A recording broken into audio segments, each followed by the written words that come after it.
예수님을 떠올려 살면 복을 받습니다. 이 말씀을 증거하겠습니다. 우리가 예수님을 떠올려 살아서 예수님 안에 계시되신 하나님의 사랑 가운데 늘 깨어있는 순간은 우리가 모든 것들이 풀어지는 순간들입니다. 하나님께서 그렇게 역사하시기 때문이죠. 그래서 예수님을 떠올리면서 예수님 속에 내재하시는 그 하나님으로 인하여 늘 우리가 풀리도록 예수님을 떠올려 살아야 돼요. 어떤 질병이 있어도 어떤 가난이 있어도 그 예수님 속에 계시된 하나님의 그 온전하심을 늘 떠올려 살면 그것이 우리 속에 나타나게 될 거예요. 하나님께서 그렇게 역사하시기 때문이죠. 그래서 예수님을 늘 떠올려 살아야 돼요. 누가복음 4장 18절 19절에 그런 말씀을 주셨어요. 주의 성령이 너희에게 임하셨으니 이는 가난한 자에게 복음을 전하게 하시려고 내게 기름을 부으시고 나를 보내사 포로된 자에게 자유를 눈먼 자에게 다시 보게 함을 전파하며 눌린 자를 자유하게 하려고 주의 은혜의 해를 전파하게 하려 하심이라 그러셨어요. 하나님의 사랑이 예수 그리스도에게 충만하고 예수님이 이 땅에 사시면서 다른 사람처럼 세속에 물들지 않고 그 하나님의 사랑으로 온전하게 사셔서 모든 것들을 이기시고 승리하신 분이라는 예수 그리스도 안에 충만하신 하나님, 예수 그리스도 그분을 늘 묵상하고 살게 될 때 그 루트에서만 문제가 풀리도록 하나님께서 섭리하신다 그 말입니다. 그러니 우리가 예수님을 늘 떠올려 살아야 되는 거죠. 바울이 예수님만 떠올려 살다가 자기의 질병을 고친 것을 아십니까? 혜긴 목사님도 그냥 예수님만 떠올려 살다가 자기의 질병을 고쳤습니다. 불치병을 고쳤다 그 말입니다. 예수 그리스도 안에 온전하게 치유가 있다는 하나님의 사랑과 함께 예수님을 떠올려서 문제를 해결받고 그것으로 승리한 사람이 바울이 아닙니까? 그런데 정말 놀라운 사실은 아브라함도 예수님을 떠올렸고 다윗도 예수님을 떠올려 살았다는 사실입니다. 아브라함은 예수님 오시기 전에 2000년 전의 사람이고 다윗은 1000년 전의 사람인데도 그들은 예수님을 떠올려 살았어요. 그래서 복을 받았더라고 성경이 놀라운 말씀을 주고 계세요. 요한복음 8장 56절에 너희 조상 아브라함은 나이 때 볼 것을 즐거워하다가 보고 기뻐하였느니라 그랬어요. 아브라함은 예수 그리스도를 통하여 믿음의 후손들이 아주 바닷가의 모래처럼 많아질 것이라는 주님의 말씀을 예수님을 통해서 보게 됩니다. 그리고 나서 그 예수님을 바라보고 복을 받은 사람이 바로 아브라함이 된 것이지요. 시대를 초월해서 예수 그리스도와 그분에게 역사하시는 하나님을 늘 바라보게 될 때 거기에 문제에 풀림이 있다는 걸 우리가 알아야 되겠어요. 어디를 나갈 때 핸드폰을 꼭 챙기지 않습니까? 핸드폰 어디 있어? 핸드폰 어디 있어? 꼭 챙기는 것처럼 우리는 예수님을 꼭 챙겨야 됩니다. 예수님 함께 하시죠. 예수님 어떤 분인지를 우리가 이해하고 예수님을 떠올려 살게 될 때 그 예수님을 통하여 모든 풀림이 나타나게 된다는 것입니다. 그런데 반대로 예수님 안에 오버랩되어 있는 하나님을 떠올려 살지 않으면 많은 문제가 생기도록 하나님께서 그렇게 섭리를 하세요. 그 일을 하나님께서 정하셨다고요. 로마서 1장 28절 32절을 같이 읽어보십시다. 읽습니다. 시작. 또한 그들이 마음에 하나님 두기를 싫어하매 하나님께서 그들을 그 상실한 마음대로 내버려 두사 합당하지 못할 일을 하게 하셨으니 곧 모든 불의, 추악, 탐욕, 악의가 가득한 자요 시기, 살인, 분쟁, 사기, 악독이 가득한 자요 수근수근하는 자요 비방하는 자요 하나님께서 미워하시는 자요 능욕하는 자요 교만한 자요 자랑하는 자요 악을 도모하는 자요 부모를 거역하는 자요 우매한 자요 배악하는 자요 무정한 자요 무자비한 자라. 그들이 이 같은 일을 행하는 자는 사형에 해당한다고 하나님께서 정하심을 알고도 자기들만 행할 뿐 아니라 또한 그런 일을 행하는 자들을 옳다 하느니라. 28절 보여주세요. 28절. 자, 이게 죄의 근원이에요. 또한 그들이 마음에 하나님 두기를 싫어하며, 이게 모든 죄의 근원이에요. 그들이 마음에 하나님 두기를 싫어하며, 그랬더니 그 뒤에 많은 일들이 생겼어요. 많은 어그러짐이 생겼어요. 다 기록은 하지 못하지만 종류는 너무 많다는 거 아시죠? 그런데 그것을 정했단 말이죠. 32절 보여주세요. 32절 꼭 읽읍시다. 예, 잘 염두에 두세요. 시작. 그들이 이 같은 일을 행하는 자는 사형에 해당한다고 하나님께서 정하심을 알고도 자기들만 행할 뿐 아니라 또한 그런 일을 행하는 자들을 옳다 하느니라. 이런 일을 무엇입니까? 이 같은 일은 무엇입니까? 그것은 하나님 마음에 두지 않는 것이죠. 하나님을 마음에 두지 않으면 반드시 멸망으로 간다, 사형으로 간다 라고 하는 것을 하나님이 정하셨다 그랬단 말이에요. 정하셨다니까요. 그래서 우리가 예수 그리스도 안에 계시던 하나님의 사랑 가운데 예수 그리스도 함께 그분을 우리가 바라보고 모시지 않는 순간은 어디가 어그러지는 순간이라니까요. 하나님이 그렇게 정하셨다니까요. 왜 세상이 혼란한지 그 이유를 알아야 돼요. 진리의 하나님을 예수님처럼 받들고 살지 않기 때문이고, 우리가 그 예수님을 모델로 하여 늘 떠올려 살지 않기 때문에 문제들이 있다는 그 원인을 깨달아야 신앙의 천재가 됩니다. 복받은 사람이 될 수가 있는 것입니다. 그래서 어떤 좋은 일을 많이 하고 좋은 정책을 많이 해도 이 부분 예수 그리스도를 떠올려 사는 일에 실패하면 문제 해법이 없습니다. 나는 여러 번 얘기하지만 병원이 많아진다고 환자들이 줄어드나요? 의사들이 많이 생긴다고 질환이 줄어드나요? 줄어들지 않습니다. 왜냐하면 그것은 원인에 대한 치료가 되지 않기 때문입니다. 여러분이 질병을 많이 가지고 있을 것입니다. 그러나 그 질병을 고치기 위해서 병원에 가는 일보다 훨씬 중요한 것은 주님을 다시 모시는 일입니다. 예수 그리스도 안에 계시던 하나님을 다시 모시는 것입니다. 성삼위 하나님을 통해 역사하시는 하나님을 다시 모시고 영적 질서를 세우면서 병원에 다니는 것입니다. 왜냐하면 그거 안 하면 안 되도록 하나님께 정하셨기 때문입니다. 예수님이 그것을 위해 오신 걸 여러분 기억을 해야 됩니다. 나는 여러분 예배를 드릴 때 우리가 예배를 정말로 잘 드리면 그때마다 회복이 된다는 걸 기억했으면 좋겠습니다. 우리가 사도신경을 암송할 때 거기에 성삼위 하나님이 계시다는 걸 여러분 기억을 하십니까? 그리고 거기에 예수님이 가장 많이 표현되고 있다는 걸 여러분 믿습니까? 그것을 우리가 온전히 고백하면서 성삼위 하나님에 대한 묵상이 영적 질서로 우리 가운데 떠올라 세워지게 된다면 그 순간 여러분은 풀릴 것입니다. 그래서 그분은 우리를 죄를 용서하시고 우리가 영원히 살고 다시 사는 길을 주께서 거기에 가르쳐주고 있는 것이죠.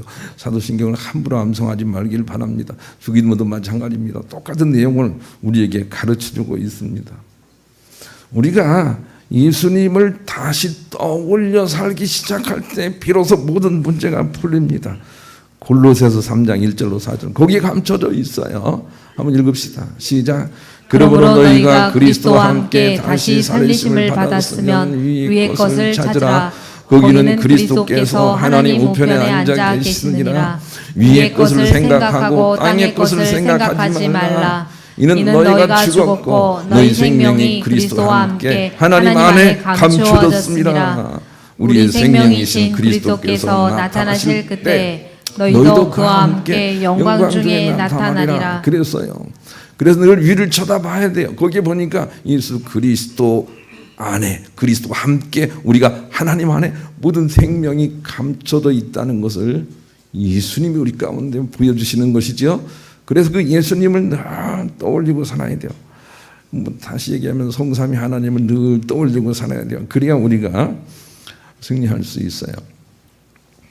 여러분 몸이 약한 사람이 있다면 예수 그리스도가 정말로 모든 질병을 치료했다는 이 어마어마한 사실을 기억하고 예수 그리스도와 함께 치유로 역사하시는 하나님의 사랑 가운데 끼어서 여러분의 질병에 대고 감사를 넘치게 해보시길 바라요. 예수님 감사합니다. 예수님 나를 치유해 주셔서 감사합니다 하고 그것을 믿으면 점차 여러분은 깨끗해질 거예요. 그래서 감사는 이 시대에 가장 좋은 약이에요.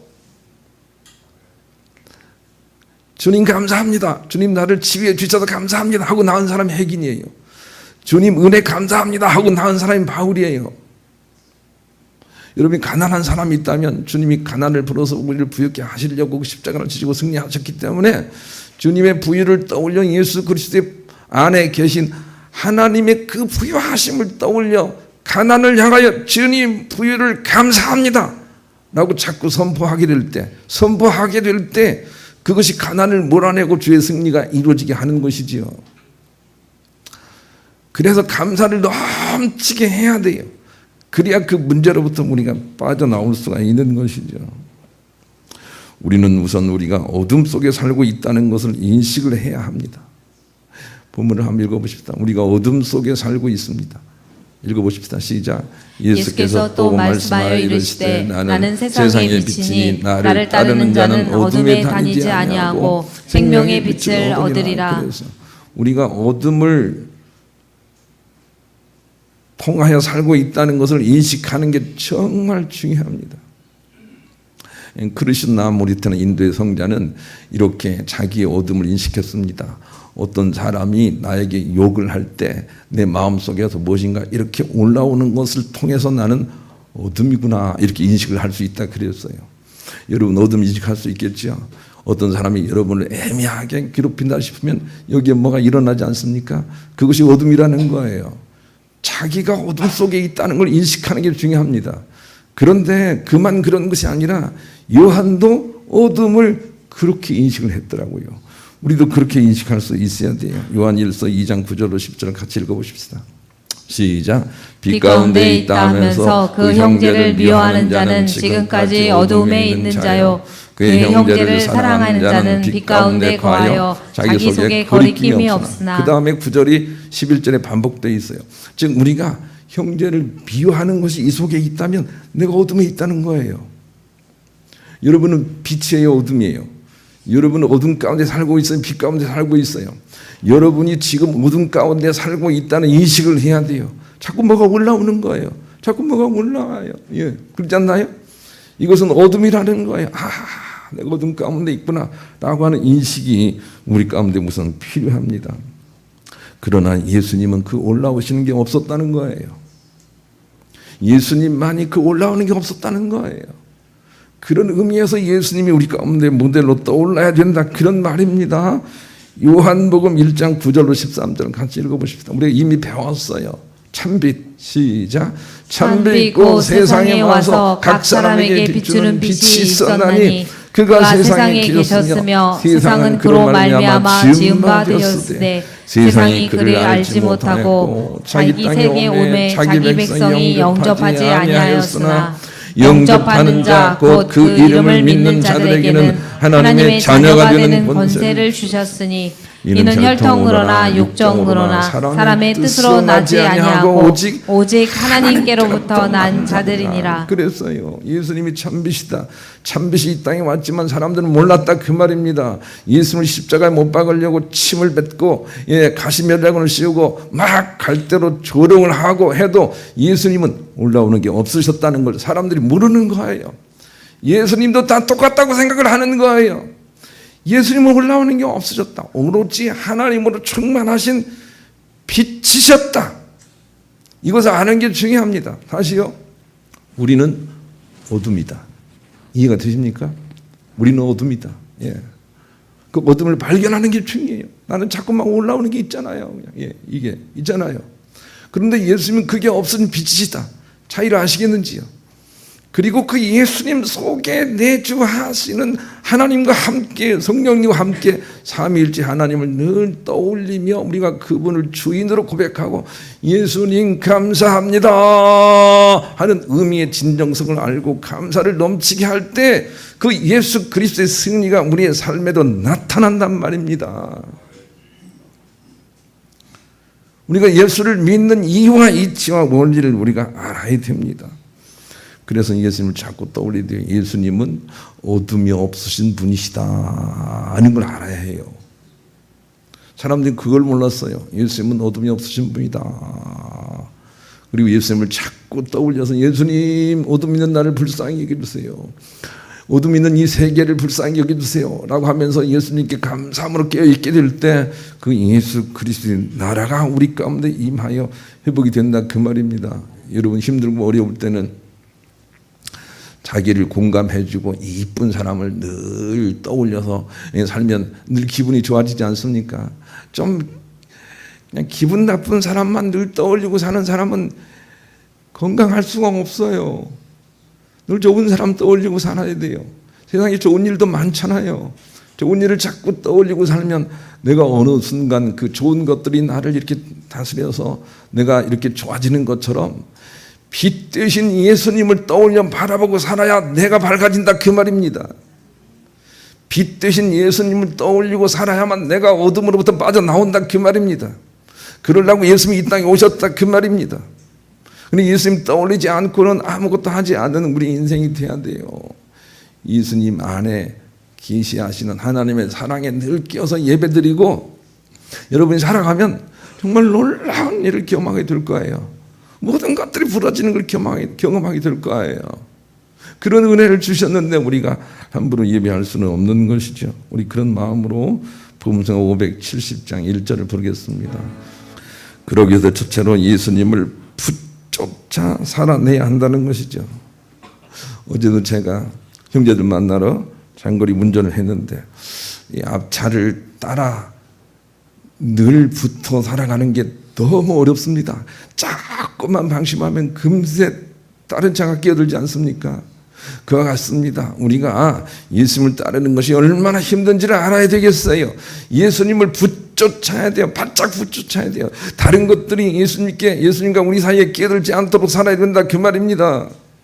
그래야만 우리가 이긴다 그 말입니다. 다시 얘기합니다. 예수님과 우리 사이에 뭐가 끼어들면, 염려, 걱정이 끼어들면 천하의 어떤 것도 우리를 이 넘어짐과 어그러짐에서 구해낼 수가 없습니다. 예수님을 붙쫓아야 합니다. 붙쫓아야 합니다. 그래야만 승리할 수 있는 것이죠. 예수님을 붙잡지 않으면 바로 우상이 우리를 넘어뜨리죠. 이 우상에 대한 이해를 우리가 온전히 해왔으면 좋겠어요. 고린도전서 10장 16절로 20절 같이 읽읍시다. 시작. 우리가 축복하는 바 축복의 잔은 그리스도의 피에 참여함이 아니며 우리가 떼는 떡은 그리스도의 몸에 참여함이 아니냐. 떡이 하나요 많은 우리가 한 몸이니 이는 우리가 다 한 떡에 참여함이라. 육신을 따라 난 이스라엘 보라. 제물을 먹는 자들이 제단에 참여하는 자들이 아니냐. 그런즉 내가 무엇을 말하느냐. 우상의 제물은 무엇이며 우상은 무엇이냐. 무릇 이방인이 제사하는 것은 귀신에게 하는 것이요 하나님께 제사하는 것이 아니니 나는 너희가 귀신과 교제하는 자가 되기를 원하지 아니하노라. 이 부분을 우리가 정말로 음미하게 받아낼 수가 있어야 돼요. 하나님 내가 예배를 했는데요. 하나님 내가 세례를 받았는데요. 하나님 내가 예물을 드렸는데요. 그것과 상관없이 너는 어디에 예물을 드렸느냐 하고 주께서 물으시는 거예요. 바리새인들은 제단에다가 예물을 드렸다는 거예요. 그리스도에게 드리지 못했다는 거예요. 나는 여러분에게 그리스도를 정말 여러 번 얘기했어요. 그리스도는 하나님으로 충만하신 분이세요. 그리스도에게 속해서 예물을 드리고 제사를 드려야 되는데 제단에 속했다는 거예요. 여러분 자칫 잘못하면 이렇게 된다는 거 꼭 기억을 하시길 바랍니다. 그래서 예수를 믿으면서 그리스도에게 속해 있지 않고 난 영광의 교회 다녀요. 거기 가면 김아무개 목사가 있고요. 나는 그 교회에 세례받았어요. 라고 하면서 자칫 잘못하면 예수님은 어디로 가고 교회만 있게 된다 그 말입니다. 기독교만 있게 된다 그 말입니다. 그것이 바로 우상숭배라 그 말입니다. 우리가 하나님을 떠올리지 않으면 바로 우상숭배로 떨어진다니까요. 예배를 드린다 할지라도 그런다 그 말입니다. 요한계시록을 읽어보세요. 교회들이 다 우상숭배로 떨어졌어요. 발람의 교훈에 넘어가 버리는 거죠. 그러나 깨어있는 사람은 끝까지 그리스도에게 속해 있어요. 그리스도가 누구세요? 하나님 충만 하나님이세요. 하나님과 그리스도는 분리가 안 돼요. 그 그리스도에게 끝까지 속해 있는 사람들이 참복받고 타락하지 않는다 그런 말입니다. 그러니 예수님을 붙쫓아야 되는 이유를 아시겠는지요? 몸이 아프고 일이 어그러지고 아까 로마서 1장 읽었죠. 세월이 아주 힘들고 이런 상황들은 그리스도에게 우리가 떨어져 있다는 증거들이에요. 그리스도에게 떨어져 있다는 거예요. 그러나 그리스도에게 붙어 있는 사람들은 그리스도의 평안 가운데 항상 승리하며 좋은 열매를 거두며 살게 될 거예요. 지금은 우리가 그리스도에게 돌아갈 때예요. 교회에 돌아가니까 이상한 소리를 하는 거예요. 그리스도에게 돌아가야 할 때예요. 우리 그런 마음으로 복음서가 516장 회개하면서 그리스도에게 돌아가야 돼요. 제가 생각할 때 지금이야말로 우리가 그리스도 붙잡고 잘 버텨야 할 때예요. 여러분 1번 생각할 때 뭐가 올라온다면 꼭 기억을 하세요. 그리스도 붙잡고 버텨내야 돼요. 그냥 우리가 잘 돼요. 그게 주님의 방식이라니까요. 한 길로 들어왔을지라도 7길로 닫아나는 승리가 그런 사람을 통해 있기 때문에 이거 울리는 어둠에 살지 말고 주님 붙잡고 평안한 맡기는 그런 삶을 우리가 살아내야 할 시점이 지금이에요. 예수님을 붙잡아 살아내야 되는 거죠. 두 번째는 더 나아가 예수님처럼 다른 사람들을 용서하고 품어줘야 한다는 거죠. 왜냐하면 예수님께서 그걸 보여주러 이 땅에 오셨기 때문에 그래요. 본문을 한번 보십시다. 본문 예수님께서 읽읍시다. 시작. 예수께서 또 말씀하여 이르시되 나는 세상의 빛이니 나를 따르는 자는 어둠에 다니지 아니하고 생명의 빛을 얻으리라. 예수님이 뭐 때문에 오신 거예요? 이 땅에 빛으로 오셨다니까요. 예수님은 어둠이 아니세요. 빛이시라니까요. 예수님은 이게 없어요. 올라오는 게 없다니까요. 예. 그렇게 오셨다니까요. 나는 세상의 빛이니 라고 말씀하셨어요. 그래서 우리도 예수님처럼 어떤 사람들이 우리를 괴롭게 할 때 이거 올리지 말고 하나님의 사랑으로 더 품어서 그들이 사랑 없음으로 인하여 그렇게 어두움 가운데 사는 것을 불쌍히 여기면서 빛으로 끼어 살아야 돼요. 그래서 우리를 향하여 주님이 너희가 세상의 빛이다 그렇게 말씀하셨어요. 다시요. 예수님이 이 땅에 빛으로 오셨어요. 이해가 되시죠? 그 다음에 예수님은 우리에게 네가 세상의 빛이다 그랬단 말이에요. 그러니까 우리가 예수님처럼 그렇게 하되 그들을 용서하고 그들을 품을 수 있는 십자가를 지는 삶을 우리가 살아야 돼요. 그런 사람들이 이긴다고 주께서 가르쳐 주시는 거예요. 맞대어 싸우는 사람이 이기는 게 아니란 말입니다. 주님처럼 올라오는 거 없이 주께 맡겨버릴 때 주님이 오히려 모든 것들을 풀어주시는 놀라운 승리 가운데 우리가 참여하게 될 것이라고 가르쳐 주고 계세요. 여러분 주변에 여러분을 정말 힘들게 하는 사람을 한 사람 떠올려 보시길 바라요. 그 사람이 여러분을 왜 힘들게 할 것 같아요? 그 사람이 하나님의 사랑이 부족해서 그래요. 하나님의 사랑을 몰라서 그래요. 그래서 막 그러는 거예요. 그때 우리가 할 일은 하나님의 사랑을 공급해 주는 거예요. 일본이 왜 저럴까요? 예, 하나님의 사랑의 갈증 때문에 그런 거예요. 갈증 때문에. 우리가 해야 될 일은 하나님의 사랑을 공급해 주는 거예요. 그때 그가 풀려요. 우리가 오히려 복을 받는 자리로 나가는 거죠. 너무 어려운 십자가의 길, 이것은 우리가 기억을 해야 돼요. 그래서 예수님을 떠올려 우리가 살아야 돼요. 로트거스대 연구진은 행복한 기억이 우리 몸의 스트레스 반응을 억제한다는 연구 결과를 지난해 국제학술지 네이처 인간 행동에 발표를 했습니다. 연구진은 먼저 134명의 실험 참가자들에게 차가운 얼음물 속에 손을 담그도록 해 급성 스트레스를 유발했습니다. 그런 다음 절반에게는 14초간 행복했던 기억을, 나머지에게는 불행했던 기억을 떠올리도록 했습니다. 그 결과 행복한 기억을 떠올린 참가자들은 스트레스 호르몬 코르티솔 상승치가 그렇지 않은 그룹의 15%에 불과했습니다. 또 더욱 빠른 속도로 스트레스를 극복했습니다. 연구진은 몸이 아픈 사람에게는 절대적으로 응원해 주는 사람이 있어야 치료가 속할 것이다 하고 결론을 내렸습니다.